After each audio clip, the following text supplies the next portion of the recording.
बिस्मिल्लाहिर्रहमानिर्रहीम। अस्सलाम वालेकुम दोस्तों, मैं हूं फ़हीम अब्बास और मेरे साथ बिल्कुल उज़्मा एजाज खान। हम दोनों आपको खुश आमदीद कहते हैं न्यूज़ कैफ़े में। बिल्कुल। सबसे पहले तो हम जाएंगे आज की जो खबर है न्यूज़ उसके ऊपर जाएंगे सबसे पहले, लेकिन साथ साथ आपको इस हवाले से भी बताएंगे कि दुनिया भर में एनवायरमेंटल डे मनाया जा रहा है। तो न्यूज़ ऑफ द डे की तरफ आएँ पहले। बिल्कुल बिल्कुल, आज की जो सबसे बड़ी खबर है वो क्या, मेरा ख्याल है बजट से मुताल्लिक होनी चाहिए। बिल्कुल बिल्कुल। तो क्या खबरें हैं, ज़रा मुझे भी बताएं और नाजरीन को भी बताएं। बिल्कुल, थोड़े से दिल दहलाने वाली खबरें हैं। वैसे तो जो हमारी हुकूमत है उसका ये कहना है कि हम आवाम दोस्त बजट देंगे। क्या वाकई हुकूमत आवाम दोस्त बजट देगी? क्या रिलीफ मिलेंगे?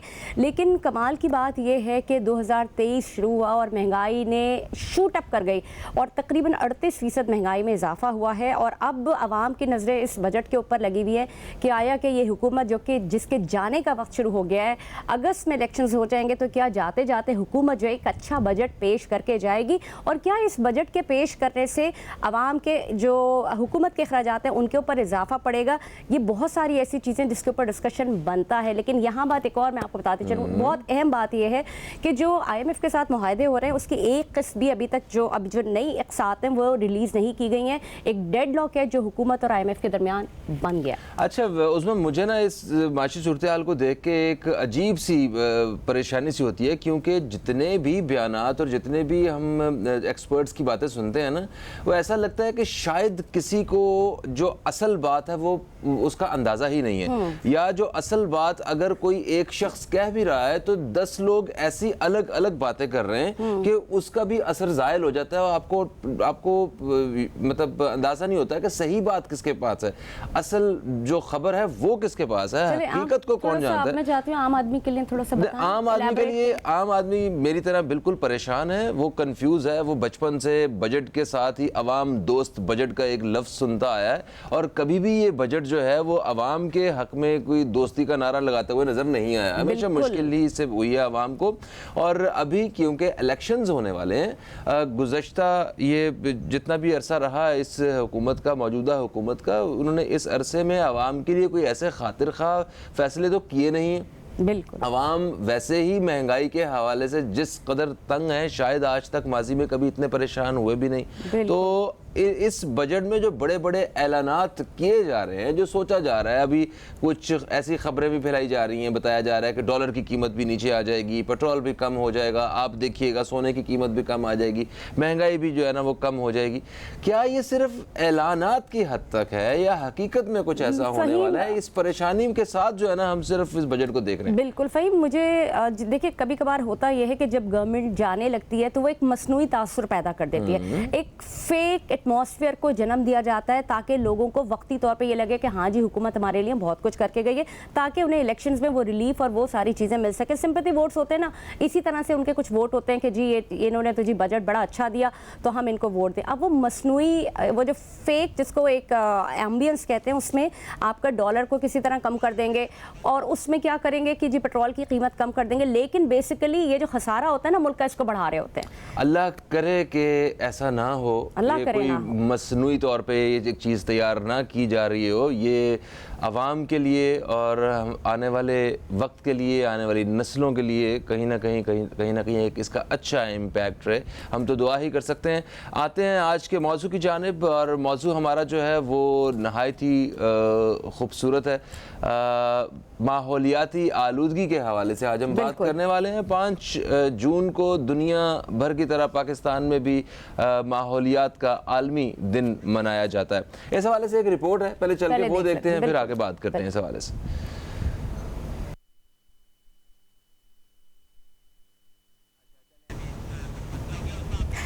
ठीक है जी, जहाँ तक ये बात कर रहे थे माहौलियात के हवाले से, नाज़रीन रिपोर्ट तो आपको दिखाएंगे थोड़ी सी देर में, लेकिन ये बताते चलें कि माहौलियात का दिन मनाया क्यों जाता है। माहौलियात का दिन मनाने का बेसिकली मकसद ये था कि जिस प्लानट पे हम रहते हैं उस प्लानट पे इतनी फ़ज़ाई आलूदगी बढ़ती जा रही है।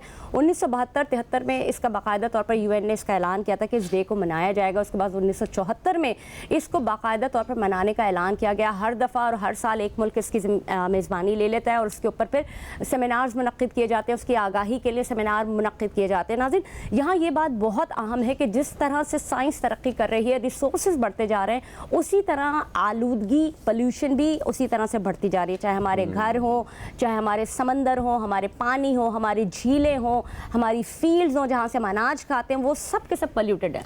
एग्जैक्टली आपने बड़ी अच्छी बात की साइंस के हवाले से। तो दोस्तों, इस साइंस की तरक्की ने और इस सनती तरक्की ने अगर किसी चीज़ को नुकसान पहुंचाया है तो वो हमारे इस माहौल को सबसे ज़्यादा नुकसान पहुंचाया है। जो सनती फजला है और उसके साथ साथ जो गंद प्लास्टिक जो है इसकी वजह से हम डालते हैं, मैं आपको सिर्फ एक बात बताऊं कि हर साल सिर्फ पाकिस्तान में 30 से 40 मिलियन टन जो कचरा है, जो ठोस फजला है, वो तैयार होता है पाकिस्तान में, और इसका बड़ा हिस्सा जो है वो प्लास्टिक पे होता है। जी हाँ, जो अब ये प्लास्टिक की जो आलूदगी है ये इस कदर ख़तरनाक है कि ये इसी तरह सिलसिला चलता रहा तो इस दुनिया में, इस ज़मीन पे जो इंसानी ज़िंदगी या जो मतलब जो ज़िंदगी है वो मुश्किल हो जाएगी। एक और अहम बात ये कि ये ना 100 साल तक प्लास्टिक जो है ये कंपोज नहीं होता, ये डिस्पोज ऑफ नहीं होता। मैं आपको बताता हूँ, कुछ फिगर्स हैं मेरे पास। जो आम प्लास्टिक होता है, प्लास्टिक बैग होता है, ये 25 से 30 साल तक बिल्कुल महफूज रहता है। बिल्कुल ठीक है। जो कॉफ़ी का कप होता है, जो हम चाय का कप, कॉफ़ी का कप ऐसे पी के फेंक देते हैं, ये 50 साल तक ये बिल्कुल महफूज रहता है। अच्छा, जो बॉटल का स्ट्रॉ होता है, जो हम मतलब कि कोई भी बॉटल पीते हैं तो उसमें या शेक वेक पी रहे होते हैं तो उसका जो स्ट्रॉ साथ इस्तेमाल कर रहे होते हैं, वो 200 साल तक वो महफूज होता है। और तो और ये जो कॉफ़ी का कप प्लास्टिक का, और ये जो नहीं मतलब ये जो प्लास्टिक के कप होते हैं, और इसी के साथ मैं आपको थोड़ी और सी प्लास्टिक की बोतल, सबसे बड़ी बात ये जो है 500 साल तक आप ये अपनी जगह पे कायम रहती है। और हर साल ये जो प्लास्टिक का जो कचरा है ना, जो पूरी दुनिया में जो समंदरों में जाता है, हम इंसान जो भेजते हैं, वो हर साल 11 मिलियन मैट्रिक टन प्लास्टिक जो है ना वो हम सिर्फ समंदरों में पहुंचाते हैं। और क्या हशर करते होंगे हम आबी हयात। आपकी थोड़ी सी बात आगे बढ़ाऊंगी। हमारे मुल्क में अवेयरनेस की बहुत ज़्यादा ज़रूरत है। जब हम दूसरे ममालिक में जाते हैं, वहीं जो उनके वहाँ पे कचरे की गाड़ियाँ आती हैं ना, वो 3 सेक्शंस में होती हैं। हर हालत में आपको प्लास्टिक और कैंस जो हैं वो अलग करने हैं, जो बाकी का जो खाने पीने का फजला है वो अलग करना है ताकि उसको कंपोस्ट किया जा सके, उसकी खाद बनाई जा सके। और तीसरा होता है ये टिन्स जो होते हैं, इनका अलग होता है, वो उसको अलग अलग करके उसको रिसाइकिल करते हैं। हमारे मुल्क में इस आगाही की बेइंतहा ज़रूरत है। एक छोटी सी रिपोर्ट बनवाई हुई है, चलें आइए चल के देखते हैं।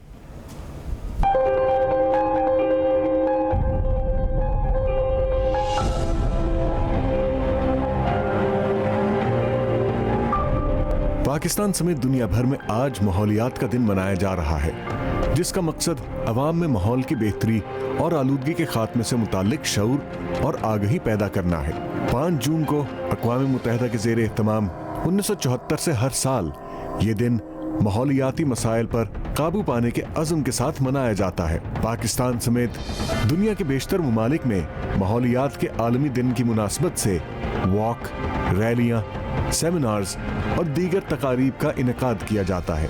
माहौलियाती आलूदगी के मसले पर काबू पाने के लिए माहौलियाती तंजीमें सरगर्म अमल हैं, जबकि साइंसदान भी इस सिलसिले में मुतहर्रिक हैं। ताहम माहिरीन के मुताबिक नई माहौलियाती तब्दीलियों से पूरी दुनिया का ज़राअत का निज़ाम बुरी तरह मुतासर हुआ है। तरक्की याफ्ता ममालिक तो माहौलियाती आलूदगी के मसले पर कानून साजी करने पर मजबूर हो गए हैं, जबकि तमाम ममालिक का फ़र्ज़ है कि वो कुर्राए अर्ज़ में फितरी माहौल की जानिब पेशरफ्त करें और माहौलियाती आलूदगी के खिलाफ मुश्तरका लाहे अमल अपनाएं।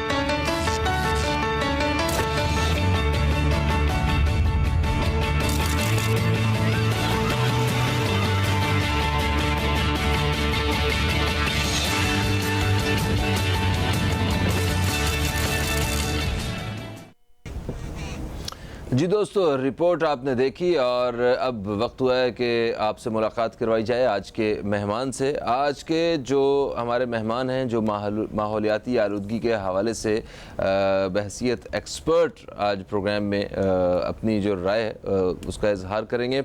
आप एक एजुकेशनिस्ट भी हैं, मेरे साथ हैं जनाब जैन गोपलानी साहब। अस्सलाम वालेकुम, आपको खुश आमदीद। कैसे हैं आप? वालेकुम अस्सलाम, बहुत खूब। आप कैसे हैं? मैं भी बिल्कुल ठीक ठाक। आप इतने फ्रेश कैसे हो जाते हैं सुबह सुबह रोज? बस हमेशा नहीं, आज तो होना था ना, आज तो वर्ल्ड एनवायरमेंटल डे है और अगर आज भी फ्रेश नहीं होंगे तो फिर आप किस तरह से शो करेंगे? हम सभी इसी तरह तो से हमने कोशिश की है कि अपने नाज़रीन को बहुत एक अच्छी से सुबह का आगाज करें। गोपलानी साहब, मेरे पास सवाल बहुत ज्यादा हैं लेकिन टाइम बहुत कम है। एक ही कीजिएगा, एक मैं एक ही करूंगी, लेकिन मैं थोड़ा सा चाहूंगी क्योंकि फ़िज़ाई आलूदगी बहुत ज़्यादा चीज़ों पे है, उसके ऊपर हम बात करेंगे और दुनिया बात करती है, लेकिन अभी तक हमने इलेक्ट्रॉनिक फ़िज़ाई जो आलूदगी है उसके ऊपर हम बहुत कम बात करते हैं। जो हमारा फ़ोन है ना, ये इसके अंदर कार्बन फुटप्रिंट रेज निकलती हैं और उसके ऊपर काम करना शुरू कर दिया दुनिया भर ने कि ये इसका जो फुजला है जिससे जो हमारे लिए आलूदगी पैदा करे उससे हम अपने आप को बचाएं। कार्बन फुटप्रिंट हमारी ज़िंदगी के लिए इंतहाई ख़तरनाक है और जो बड़ी बड़ी जितनी फ़ोन सेलुलर कंपनीज हैं उन्होंने इस पर काम करना शुरू किया है और साथ ही साथ जो माइक्रोवेव है उस पर जो हम धड़ाधड़ अपनी चीज़ें गर्म कर रहे होते हैं। तो हम अगर यहाँ से शुरू करें, फिर आपकी इजाज़त हो? नहीं, बिल्कुल, जहाँ से दिल करे शुरू करें। आपने किचन ले गई हैं, अपने खातून है ना, इन्होंने माइक्रोवेव तक ले गई हैं हमें। चले बिस्मिल्लाह। अच्छा देखिए, माहौलियाती मामलात के ऊपर दो चीज़ों पे काम होता है, एक होता है मैक्रो, दूसरा होता है माइक्रो। एक हुकूमती सतह पे काम होने की ज़रूरत होती है जहाँ पे आपने जो जो चीज़ें मेंशन की है इंट्रो में, from plastic to all those things, एक तो इसके ऊपर होता है। दूसरा एलिमेंट होता है कि हम इंडिविजुअली क्या काम करते हैं। जितने भी हमारे नाज़रीन इस वक्त शो देख रहे हैं वो हर इंसान अपने घर पे क्या करता है इस चीज़ों को बेहतर करने के लिए। अच्छा, समझने की बात ये कि ये चीज़ जो है ना, ये बहुत ही फील गुड वाली फील हो गई है, जबकि इसकी आज तक इसका इम्पैक्ट समझ में नहीं आ रहा लोगों को। और मुझे बहुत हैरानी होती है इस बात की, अगर हम अपने शहर कराची की बात करें, पिछले 10 सालों में जो हीट वेव्स देखी है, फिर जो हमने तबाहकुन बारिशें देखी हैं, जी हाँ, इस वक्त जून के महीने में बाबू सर टॉप के ऊपर स्नोफॉल हो गई। जून के महीने में कैसे हो गई? ये इसलिए हुई क्योंकि क्लाइमेट चेंज हो गया, पूरी तरह चेंज हो रहा है। मगर देखिए, ग्लोबली चेंज हो रहा है, बट एक बात जो लास्ट ईयर फ्लड्स के वक्त बताई गई थी, पाकिस्तान टॉप 10 विक्टिम्स में से एक है। हमारा मुल्क वो सारे काम जो हमने नहीं भी किए हैं हमें भुगतना पड़ेगा बिकॉज हमारी ज्योग्राफिकल लोकेशन ऐसी है। हालांकि हमने करोड़ों दरख्त भी लगाए हैं गुज़श्ता सालों में। 1 अरब दरख्त लगाए थे हमने। अगर वो भी नहीं होते तो क्या हाल होता है यहाँ? अच्छा, 1 अरब दरख्त जो लगाए थे ना, वो इस मामलात को सॉल्व करने के लिए बहुत ही कम है। आप सोचें, आटे में नमक है, ये बहुत कम है। और इसमें सिर्फ दरख्त लगाना काफी नहीं है, चीजें रोकनी भी तो है ना साथ साथ। आपने खुद ने बताया कचरे के बारे में। अच्छा, बात करते हैं किचन अप्लायंसेस के ऊपर।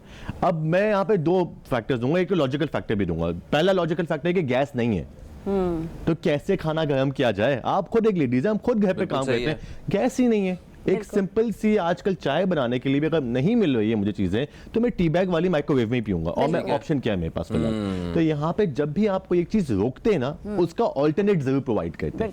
ऑल्टरनेट नहीं है हमारे पास। सर है ना ऑल्टरनेट? अभी है इस मुल्क में, बताइए प्लीज। ये आप हमारे पास तशरीफ लाया करें, यहाँ हम आपको चाय पिला करेंगे। प्लीज मुझे बताइए, I would love to try this. अच्छा देखें, ये आपने बात सही की है कि रियासती सतह पे काम होने की ज़रूरत है, ठीक है। और मगर अवाम को भी मतलब होश के नाखून लेने होंगे, अपनी जिम्मेदारी महसूस करनी होगी, चाहे वो बहुत बड़े बंगले में रह रहे हों या किसी झोंपड़े में रह रहे हों। दोनों के ऊपर एक जैसी ही जिम्मेदारी है माहौलियाती आलूदगी के हवाले से। आप ये देखें कि एक दफ़ा मैं सुन रहा था, एक साहब ने बड़ी खूबसूरत बात की थी कि आप किसी ऐसी जगह पे जा रहे हो जहाँ पे आबादी कम हो, आपको चारों तरफ सफाई नजर आएगी।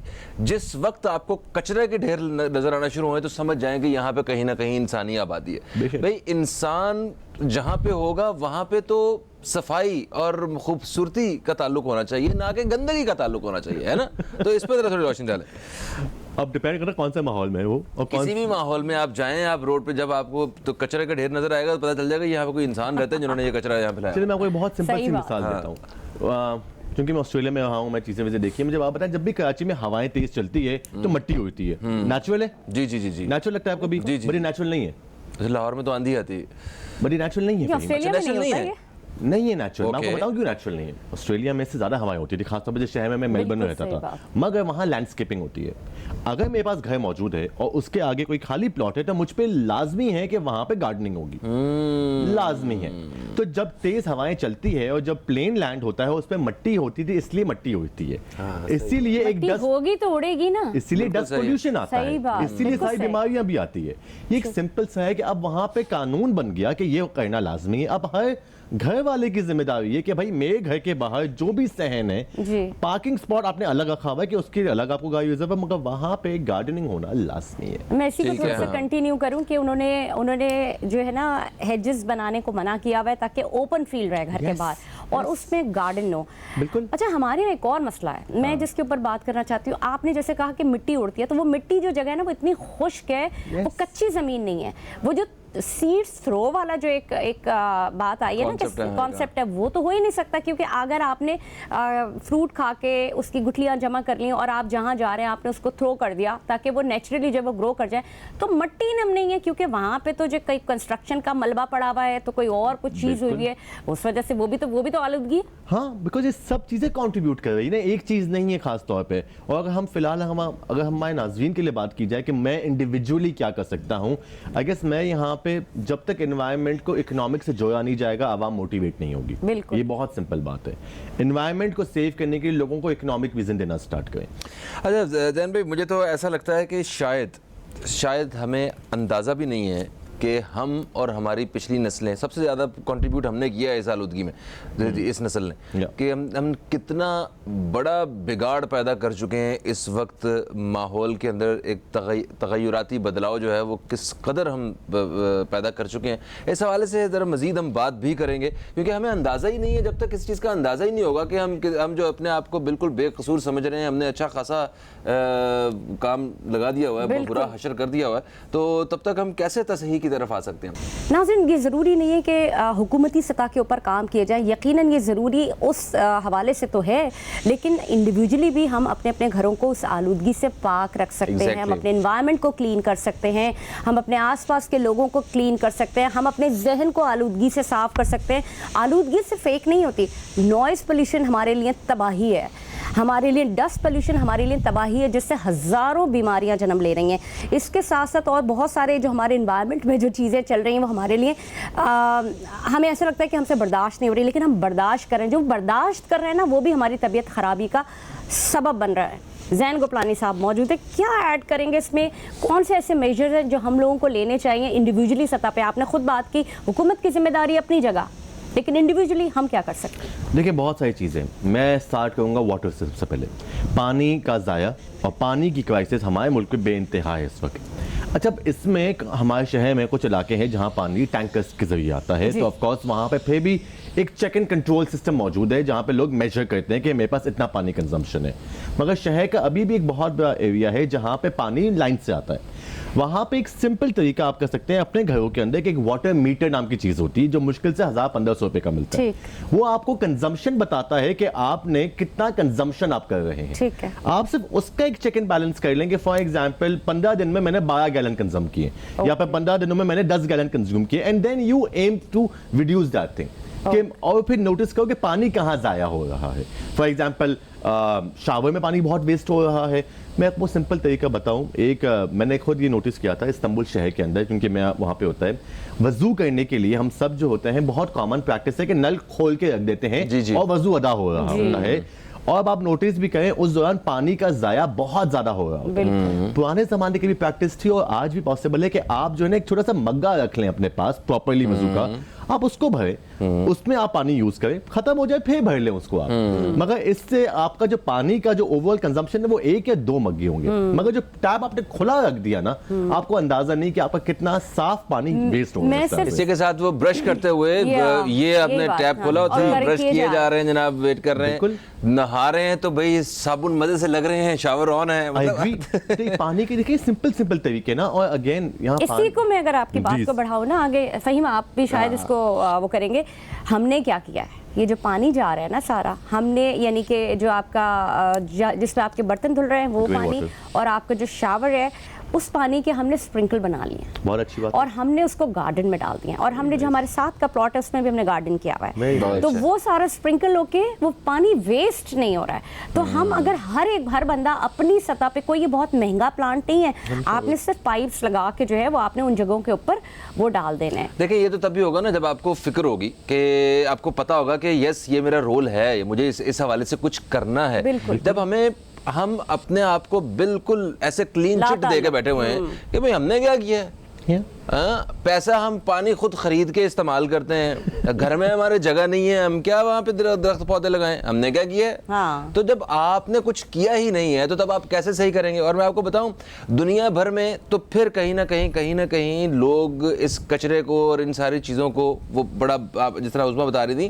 कि वो 3 किस्म के जो है ना वहाँ पे उन्होंने वो बिन रखी होती हैं जी। ठीक है, एक पे आपने शीशा वगैरह रखना है, एक में वो जो गीली चीजें होंगी खाने पीने से मुताल्लिक जिसको वो खाद के तौर पे इस्तेमाल करेंगे, दूसरे में पेपर और प्लास्टिक वगैरह जो है जैसे अलग अलग उन्होंने, ताकि उन्होंने रिसाइकल करना चीजों को। हमारे यहाँ तो रिसाइकल का कोई कॉन्सेप्ट ही नहीं है। Agreed. और आप ये देखें कि बड़े बड़े स्टोर्स में तो आपने कह दिया कि नहीं यहाँ पे प्लास्टिक बैग्स के ऊपर पाबंदी लगी हुई है, ठीक है, वो अलाउ नहीं है। आपने अगर माहौल दोस्त प्लास्टिक बैग लेना है तो वो 5 रुपए का प्लास्टिक बैग आपको 25 रुपए का वहां पे तो मिल रहा है, मगर बाकी शहरों में और छोटे इलाकों में क्या हो रहा है? बिल्कुल। तो यहाँ पे सख्त कवानीन की जरूरत नहीं है, कोई डंडा नहीं निकालना चाहिए इस हवाले से। आपने कहा कि बड़े स्टोर्स में रोक दिया गया है, नहीं वापस आ गए हैं प्लास्टिक बैग्स, अच्छा वापस आ गए। वापस आ गए हैं। और ये हर साल जो है ना, अब आप मैं देखूंगा 1 आध हफ्ते में फिर आ जाएगा।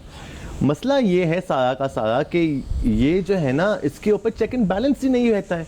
अब आपके स्टोर्स के, अगर आप सिंपल सी सुपरमार्केट स्टोर भी जाते हैं जो बहुत बड़ी बड़ी मौजूद है इस मुल्क के अंदर, वो इतनी सारी थैलियां देना शुरू कर देते हैं आपको, एक चीज एक थैली में, दूसरी थैली, तीसरी थैली, सॉरी थैली, और ओवरऑल लोगों को एंजॉय करते हैं बिकॉज इतनी सारी थैलियां घर के अंदर आ गई। और हर घर पे एक बास्केट होती है जहां सारी थैलियां रखी हुई होती है। जी हाँ, जी हाँ, ठीक जी हाँ, है? जी हाँ। और वो थैलियां सिर्फ इसीलिए यूज की जा रही होती है कि भाई हम इसको यूज करेंगे। पॉइंट ये है कि ये सोच ही नहीं है ना, और हुकूमती लेवल पे तो काम बहुत ज्यादा करने की जरूरत है। आपने कहा रिसाइकल का कॉन्सेप्ट नहीं है, लेकिन 3 चीजें होती हैं, रिड्यूस, रीयूज, रिसाइकल। ठीक है, पहला रिड्यूस है, ठीक है, रिड्यूस तो करना स्टार्ट करें ना, कम तो करें ना यूज Exactly. करना। फिर उसकी रीयूजिंग की बात आती है। मिसाल के तौर पे आपने कॉफी मग का बताया था कि वो 200 साल जी लेता है। नहीं वो है 50 साल। ये जो नरम cup. वाला होता है, एक वो सख्त प्लास्टिक का जो कप होता है जो Disposable ones ना? वो जी हाँ, वो 500 साल तक। 500 अब यहाँ पे कितना मुश्किल है, कितना मुश्किल है हमारे लिए कि पानी की बॉटल्स खरीद के रखना अपने लिए, कितना मुश्किल है भाई। बचपन जब हम स्कूल जाते थे तो हमें तो थर्मोस बॉटल्स मिलते थे, सिंपल एज दैट। आसपास के टीचर्स भी ऐसे थर्मोस बॉटल्स लाती थी, सब अपने अपने पानी लेके आते थे। देखिए को अब अचानक से वो जो छोटी छोटी डिस्पोजेबल प्लास्टिक की जो पानी की बोतलें मौजूद है, हर बच्चा वो लेके घूम रहा है, हर टीचर के हाथ में वो है। और हर बंदा अगर ऐसी गर्मी के मौसम में 2 बॉटल्स भी पीता है पर डे, या 3 बॉटल्स पीता है, दैट 3 बॉटल्स वेस्टेड पर पर्सन। जी जी जी स्कूल में 500-600 बच्चे हैं, सिर्फ एक स्कूल 1500 से 1800 बॉटल से कचरा निकालने की पूरी सलाहियत रखता है इसके ऊपर। जी जी जी जो जी। वेस्ट हो रहा है पूरा का पूरा। स्कूल जो कि एक तालीम गाह है, आप ये चीजें अलाउ भी कैसे कर सकते हैं स्कूल के अंदर? हाँ, आप सही कह यहाँ रहे पे हैं। काम स्टार्ट करें। भाई सबसे बड़ी आसान बात ये है ना कि स्कूल्स में जब हमारे पहले हम लोग थे, इलेक्ट्रिक का कूलर लगा होता था। Yes. और वो बड़ा आसान होता था, भाई बच्चों के लिए है, वो आपने पानी पिया वो वहीं के वहीं। जी। मतलब ये सारी चीज़ें ऑब्सोलीट होती चली जा रही हैं। इसी वजह से शहर में और हर इंडिविजुअल सतह पे, अगर हम यहाँ आज बैठे में हम यहाँ से उठेंगे, यहाँ पे पोल्यूशन का ढेर होगा। हर each and everything you know, आप उसको किस तरह से कंपाइल करें, उसको किस तरह से आप लेके चलें। आपको मेरे ख्याल में एक महकमा इस तरह का हर इदारे में होना चाहिए, एक जगह होनी चाहिए कि जी ये जो कचरा है इसको डिस्पोज ऑफ करना ही करना है। बिल्कुल। और बच्चों को बुनियादी तालीम देनी चाहिए, आपने सही बात की है। अच्छा, इसमें ना बहुत सारी कंपनीज ने स्टार्ट कर दिया है, और वो इसलिए क्या है क्योंकि वो ISO रिक्वायरमेंट्स है। बहुत सारी हमारी कंपनीज यहाँ पे एक्सपोर्ट करती है माल, और फिर उन कंपनीज की रिक्वायरमेंट होती है, तो उनके यहाँ पे सस्टेनेबिलिटी के डिपार्टमेंट्स मौजूद है। स्कूल्स एजुकेशन सिस्टम के अंदर बहुत सारी चीजें जो देखना हमें अभी से लाजमी होगा कि हम क्या क्या कर सकते हैं। एक और एग्जाम्पल देता हूँ मैं आपको। डिजिटल टेक्नोलॉजी की एडेप्टेशन एक्चुअली एनवायरनमेंट को खराब होने से रोक सकती है इन फेस ऑफ पेपर। कितना पेपर हम वेस्ट करते हैं एनुअली। yes. पेपर जब आप, अच्छा पेपर क्या है? पेपर आता है दरख्तों से। दरख्त लगाने में, एक दरख्त उगने में 20 से 25 साल लग जाते हैं, और एक दरख्त का तन्ना हार्डली 5000 पेपर्स देता है, और 5000 पेपर कराची जैसे शहर में तो 2 घंटे में खत्म हो जाता है। तो आप ये भी इमेजिन करें कि क्यों हम पेपर से बचना नहीं चाहते इंडिविजुअली। जैन इसमें तो काम मुस्तकिल शुरू हो चुका है, और आपने देखा होगा कि आप वो ATM वगैरह पेपरलेस एनवायरनमेंट का भी डे मनाया जाने लगा कि आपको पेपर नहीं। बहुत सारी ऐसी कंपनीज थी, बहुत सारे ऐसे ऑफिसेज अभी भी हैं जिन्होंने ये कह दिया है कि पेपर पे कोई काम नहीं होगा, हर चीज़ जो है वो आप डिजिटली होगी, इलेक्ट्रॉनिकली होगी। और ये सिर्फ यहीं की बात नहीं करें हम, जो बाहर की कंट्रीज हैं वहाँ तो इम्प्लीमेंट शुरू हो गया, वो तो शुरू ही नहीं करते, वो तो हाथ ही नहीं लगाते कागज को। देखिए ये तो टेक्नोलॉजी का जो सबसे जो एक पॉजिटिव इम्पैक्ट है माहौल के ऊपर, वो आप ये कह सकते हैं कि दरख्त कटने से बच गए। बिल्कुल। मतलब ठीक है, काफ़ी हद तक एक बड़ा स्टेप है ये। मगर इसी के साथ साथ बहुत सारी जिम्मेदारियां और हैं। अगर दरख्तों की ही बात कर रहे हैं तो हमारे यहाँ इस तरह दरख्त काटे जा रहे हैं कि जैसे कोई बात ही नहीं है। फहीम, आप उसको ना भूलें। 500 साल पुराने दरख्त जो हैं, जो बरगद के दरख्त हैं, बिल्कुल, वो बस काट दिए जा रहे हैं, कोई पूछने वाला नहीं है। मतलब दूसरे ममालिक में इस तरह है जिस तरह आपने किसी इंसान की जान ले ली है, इस तरह आपको उसको भुगतना पड़ता है। जाती घर हो ना, और मैंने वहां पे दरख्त लगा हुआ हो, और मुझे अगर वो भी काटना है, उसकी टहनियां भी काटनी है, मुझे काउंसिल से परमिशन लेनी पड़ेगी जी। काउंसिल आके दरख्त को एग्जामिन करेगी, और बाई चांस अगर वो 100 साल से पुराना दरख्त निकला तो काउंसिल बोलेगी घर बेच दो, दरख्त नहीं कटेगा। इतना हद तक स्ट्रिक्ट मेजर्स है इसके ऊपर। और फिर दरख्त को बांध के तरीकों से वहां पे कंपनीज होती है, टीम्स होती है, जो दरख्त की जो ग्रोथ होती है वो इस तरह करती है कि आपके घर के अंदर ना घुस जाए, मगर दरख्त नहीं काटने देंगे, अलाउ ही नहीं करेंगे। और अगर आपने गलती से भी एक टहनी भी काट दी, 500 से $5000 तक का फाइन आ जाएगा सिर्फ आपके ऊपर। एग्जैक्टली कि आपने हिम्मत कैसे की, ये आपकी प्रॉपर्टी नहीं है। और वहां पे क्लियर है कि सारे दरख्त गवर्नमेंट की प्रॉपर्टी है, आपकी प्रॉपर्टी नहीं है। जैन एक और चीज़ ये कि हमारे मुल्क में देखें आप, फर्नीचर लकड़ी से ही बनता है ना, दरख्तों से ही आता है। दुनिया भर में बैन कर दिया गया लकड़ी का फर्नीचर। क्यों? सिर्फ इसीलिए कि दरख्त ना काटे जाएं। और ये लकड़ी के फर्नीचर को वो समझते हैं कि कोई बहुत बड़ी, कोई बहुत ही महंगी चीज़ है। और हमारे यहाँ देखें, हमारे यहाँ बेशक लकड़ी यकीनन ही एक नायाब चीज़ है। दुनिया भर में आप देखें किस तरह से उन्होंने बंद कर दिया। वो किसके ऊपर काम करते हैं? फाइबर के वो फर्नीचर्स बना रहे हैं, वो रॉड के फर्नीचर्स बना रहे हैं, वो और कोई डिफरेंट चीज़ों के फर्नीचर बना रहे हैं, वो आर्टिफिशियली जो डिज़ाइन फर्नीचर्स हैं वो उनको बना रहे हैं। जब उनको कहा जाए ना कि जी हमारे मुल्क में तो लकड़ी का फर्नीचर होता है, या वो कुछ लेने जाएं, प्योर टीक वुड हो गया, शीशम वुड, उसको तो वो कहते हैं यार क्या बात है आप लोगों की। और ये शीशम वुड और बर्मा टीक की जो 2 फेमस लकड़ियां हैं जो होती है, वो हम मोस्टली इंपोर्ट करते हैं वैसे। ठीक है। आज भी रूटीन के मुताबिक मतलब पूरी दुनिया में इसकी आगाही के हवाले से सेमिनार्स और वो मतलब बहुत सारे जो है ना वो एक इज्तिमा होंगे, मगर उनका जो असल फ़ायदा है वो क्या होगा, ज़रा इस पर भी रोशनी डालिएगा। और हमें घरों में बैठ के आज के दिन ही कम से कम अपने बच्चों को ख़ास तौर पे माहौलियाती आलूदगी के हवाले से क्या बताना होगा, इस पर भी रोशनी डालिएगा। सबसे पहले जो रैलीज निकलेगी ना, उसमें बड़े बड़े पैनाफ्लेक्सेस होंगे, इसमें प्रिंटेड होगा कि सेव द एनवायरनमेंट। और प्लास्टिक के तो पैनाफ्लेक्स ठीक है, सही है। सारा का सारा मामला यहीं शुरू हो जाएगा। बड़ी बड़ी गाड़ियां निकलेगी, बहुत सारा कार्बन फुटप्रिंट बढ़ाया जाएगा और बोला जाएगा सेव द एनवायरनमेंट। सबसे पहले तो कॉल और फेल में तजाद आ जाता है, ठीक है। तो पहले तो ये जरूरत है। दूसरा ये कि आज की जो जनरेशन है ना, जो जनरेशन अल्फा कहलाई जाती है, जो कि आज के वक्त के 6 साल के या 5 साल के जो बच्चे हैं मौजूद है, ये बनिस्बत बहुत ही स्मार्ट है। और इन्हें ये बात को एक्चुअली ज्यादा आगाही है, अंदाजा होना शुरू हो गया है कि हम क्यों जो हैं ये वेस्टेज कर रहे हैं। और यहीं पे बहुत जरूरत है कि हम अपने इन बच्चों को ही ऑलरेडी सिखाना स्टार्ट करें कि माहौल इसीलिए साफ रखना है क्योंकि आपको अपना फ्यूचर स्टेबल रखना है। एक और बात ये भी है कि बहुत शॉर्ट टर्म सोच भी है हमारी ओवरऑल सोसाइटी के ऊपर। जो इस वक्त 40 साल का है या 45 साल का है, वो अपनी लाइफ प्रोबेबली 20 साल या 25 साल देख रहा है। उनके सारे मामला जो है ना ये शॉर्ट टर्म ही लेके हुए जाते हैं, वो आने वाली जनरेशन को ओन ही नहीं करते हैं। और सारे के सारे डिफरेंसेस यही आते हैं कि आप इस प्लैनेट को ही ओन नहीं कर रहे और कोई दुनिया में कहीं नहीं जा सकते। आप बिल्कुल आप है ना यही हैं। हमारा बहुत साइंटिस्ट लगे हुए हैं जी मार्स में जाने के लिए, दुनिया में ढूंढने के लिए, बट आपका प्लैनेट यही है। एक हेल्दी प्लैनेट के लिए हमारा हक है ये कि हमें एक अच्छा एनवायरनमेंट मिले, हमें एक माहौलियाती जो आलूदगी है उससे पाक फिजा मिले।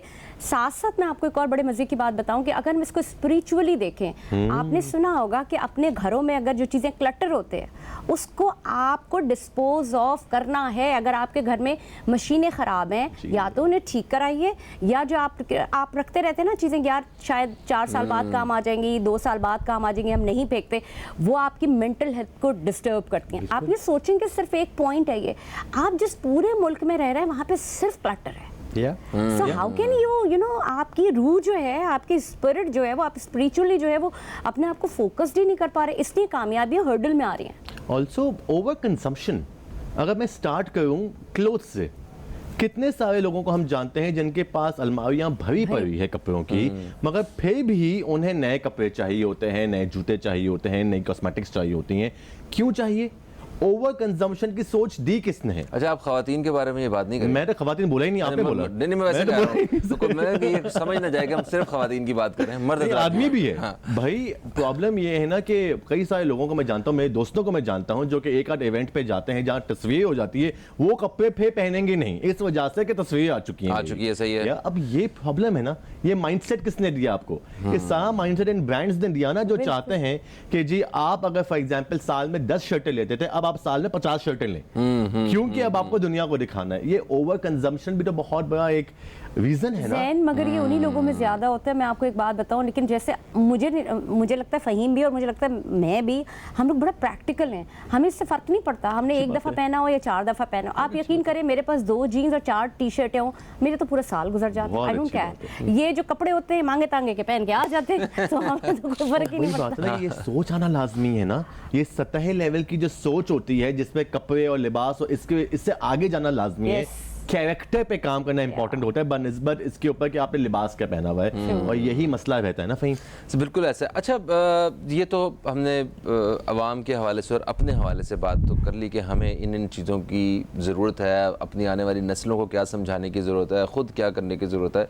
ज़रा एक नज़र हम अपने मुल्क पे भी डालते हैं, वतन अजीज़ के हवाले से भी बात करते हैं कि जो हुकूमतें हैं हमारी, ये हो या आने वाली हुकूमतें हों या उसके बाद वाली हुकूमतें हैं, उनको क्या क्या ज़िम्मेदारियाँ लेने की ज़रूरत है। इस मौजूदा अगर दौर में देखा जाए तो कुछ ममालिक तो ऐसे हैं जो बड़ी संजीदगी के साथ इस पर काम कर रहे हैं। उन्होंने अपने मुल्क में अवाम को आगाही देने के हवाले से, सख्त कवानीन बनाने के हवाले से उन्हें फ़िक्र है, उन्हें पता है, ऐसे लगता है कि उन्होंने कल आने वाले कल को देखा है और या वो उन्हें अंदाज़ा हो गया है, तो वो उसके ऊपर काम कर रहे हैं। हम लोग कहाँ स्टैंड करते हैं और हमारे हुक्मरानों को क्या फ़ैसले लेने हैं, इस पर थोड़ी सी रोशनी डालिए। देखिए, इसमें 2 मामलात हैं। जिन मुल्कों को अंदाज़ा हो गया है वो मोस्टली फर्स्ट वर्ल्ड कंट्रीज़ हैं। पहली बात तो ये है। दूसरा बात ये, उनमें भी उनके भी बहुत ही हिपोक्रेटिक मूवमेंट्स हैं उनकी भी। मिसाल के तौर पे वो सारी चीज़ें कंज्यूम ज़रूर करेंगे मगर प्रोड्यूस अपने पास नहीं करेंगे। कपड़े की बात करते हैं, आप एक जानते हैं जब एक कपड़ा डाई होता है तो कितना वाटर कंज्यूम होता है एक सिर्फ डाइंग प्रोसेस के ऊपर। और फैन है ना ये सारे की दुनिया को, येलो भी पहनूंगा, ब्लू भी पहनूंगा, ऑल दोस कलर्स पहनूंगा, ये सारा जाता है Asian, south east Asian countries के पास, पाकिस्तान, इंडिया, बांग्लादेश, चाइना। अब यहाँ पे सबसे ज्यादा आपके रिवर्स पोल्यूट होते हैं बिकॉज ऑफ वो केमिकल्स, और वो सारी चीजें हो रही होती हैं जो डेफिनेटली हम शिकार इसलिए हैं क्योंकि हमारे पास पैसों की कमी है और हमें पैसा चाहिए। उसके बदले में वो चंद मिलियन डॉलर्स के लिए और चंद बिलियन डॉलर्स के लिए हम फ्यूचर को इतना बड़ा नुकसान पहुंचा रहे हैं।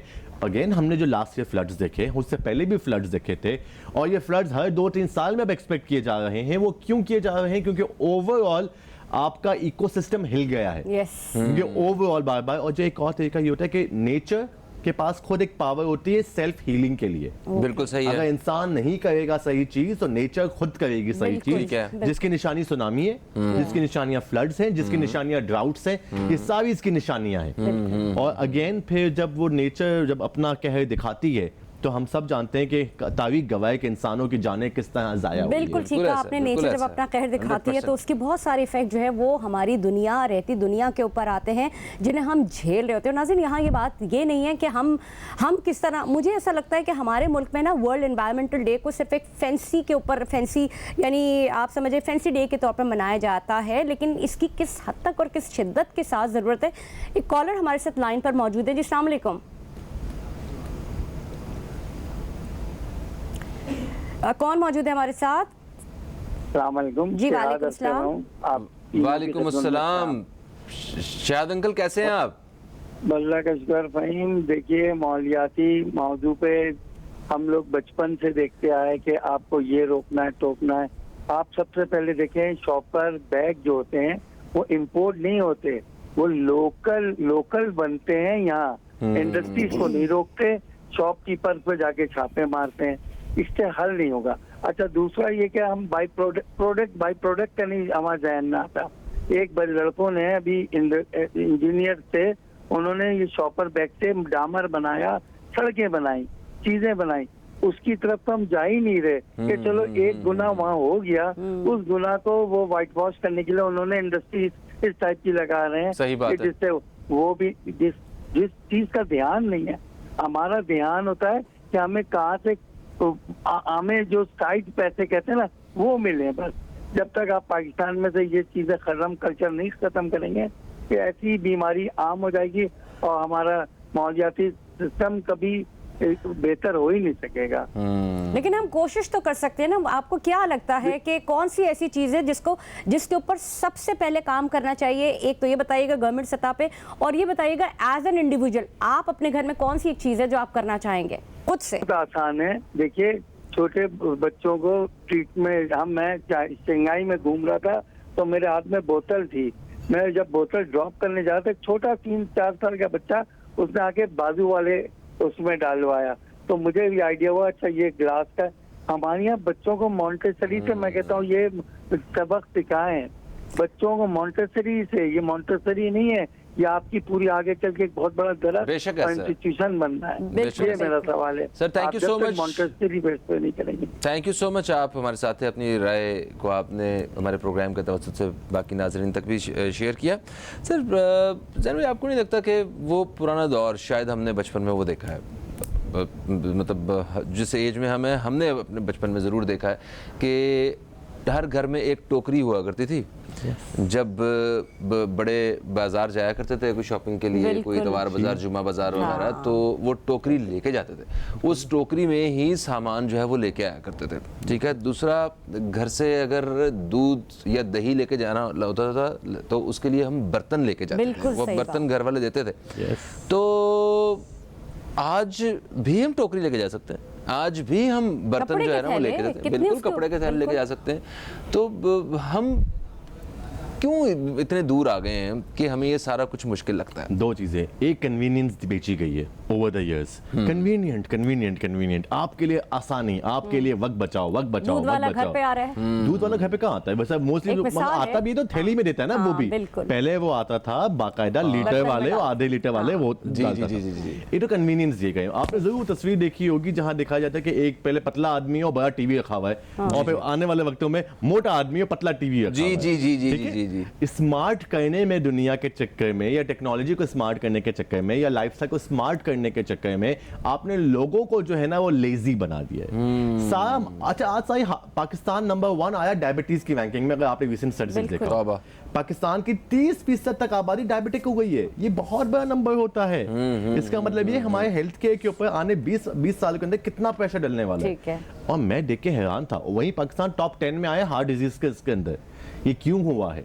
एक तो मामला ये है कि हमने कन्वीनियंस के चक्कर में बहुत चीजें स्टार्ट करी। पहले लोग साइकिल में जाया करते थे चीजें, जी। अब साइकिल जो है ना वो एक फैशन बन गई है, सिर्फ संडे मॉर्निंग को होगा सीव्यू के ऊपर। जी। बच्चे को कहे ना कि सब्जी लेके आओ, तो अगर कोई 100 मीटर भी दूर जाना ना तो वो घर से बाइक निकालेगा। हाँ, ये बड़ी आम सी प्रैक्टिस है। ये सही बात है, क्योंकि पैदल चलने को अच्छा, कराची के बात करूं तो एक मामला सेफ्टी का भी है जो मैं समझता हूं, बाकी शहरों में भी तो मसला है ना ये। वेदर का भी रोल है। सारे रोल से मेरा पॉइंट ये है कि भाई वेदर हमने भी तो की है ना चीजें, हम भी पैदल जाया करते थे, सारी चीजें क्या करते थे, मगर अब एक ओवरऑल चीजें ऐसी बना दी गई है। पहले होता यह भी था फहीम, जब रेसिडेंशियल कॉम्प्लेक्सेस होते थे ना, वहां पे बहुत सारी चीजें बाय वॉक अवेलेबल होती थी। अब कई सारे ऐसे इलाके बन गए हैं जहां रेसिडेंशियल एकदम कंप्लीटली सेट ऑफ कर दिया गया है, और कमर्शियल में जाने के लिए आपको कार लेनी पड़ती है, बाइक लेनी पड़ती है। तो ओवरऑल सारे के सारे ये तो कुछ सोसाइटीज का हो गया ना, मतलब ये डिफेंस की या इस तरह की जो सोसाइटीज हैं जहां दूर दूर कमर्शियल एरियाज हैं, आपको 2 किलोमीटर जो है ना वो दूर जाना पड़ता है। मगर उसके अलावा मोहल्लों में तो ऐसा नहीं है। मगर बाइक गलती वही तो मैं कह रहा हूँ आपको कि हम लोग उठाने मसला है ना, खाने में मसला देखिए, बात है, सारी- लेजी हो गए हैं, बात ताकत सारी नहीं रही फिर- बॉडी के हाँ अंदर। जी। हाँ, और मैं सब- इतनी उसमें देखें आज हम लोग ज्यादा आराम पसंद हो गए। उन्होंने ये बड़ी सही सही बात बात की की है है इन्होंने। कि आज हम बगैर एसी के घर में रह नहीं सकते, और बिल्कुल सही यही कराची था, यही मौसम था, यही पूरा पाकिस्तान मुझे था, यही समझ जहाँ में पे नहीं पहले आता। आज से 20 साल पहले इतना ही टेम्परेचर गर्मी होता था, होती लोग थी रहते थे और बगैर लोग एसियों फिर के भी रहते रहते थे, थे। सही पंखों बात में है। रहते थे। शामों को बाकायदा लोग छतों पे जाके सुकून से हवा खाते थे। Yes. हाँ।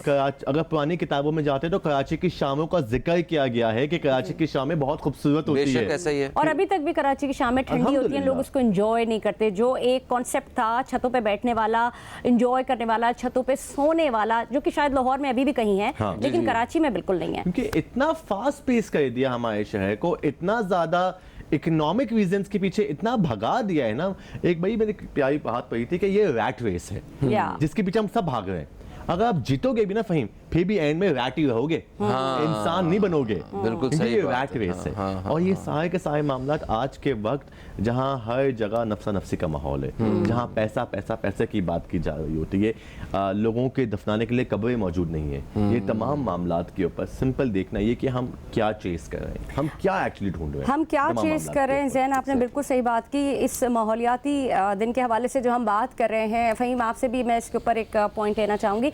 दर हकीकत है क्या? दर हकीकत एक तीसरी आंख है जो हमें नज़र नहीं आती। जब हम बाहर की कंट्रीज़ में देखते हैं तो वहाँ पे वो थर्ड आई जो है वो आने वाले 10 साल को देख रही होती है और अपनी आंखें फ्रंट पे रखी हुई होती है, और उनको पता होता है कि इस माहौल की तब्दीली, न सिर्फ माहौल की तब्दीली के लिए, वर्ल्ड एनवायरमेंटल डे को इम्प्लीमेंट करने के लिए, न सिर्फ अपने माहौल को बेहतर बनाने के लिए, बल्कि वो तीनों आंखों से अपने मुल्क की तरक्की और तरवीज के लिए उस पर काम कर रहे होते हैं। हमारे यहाँ क्या मसला है? हमारे यहाँ मसला ये कि थर्ड आई का तो सवाल ही नहीं है, जो आगे की दोनों आंखें वो भी बंद है।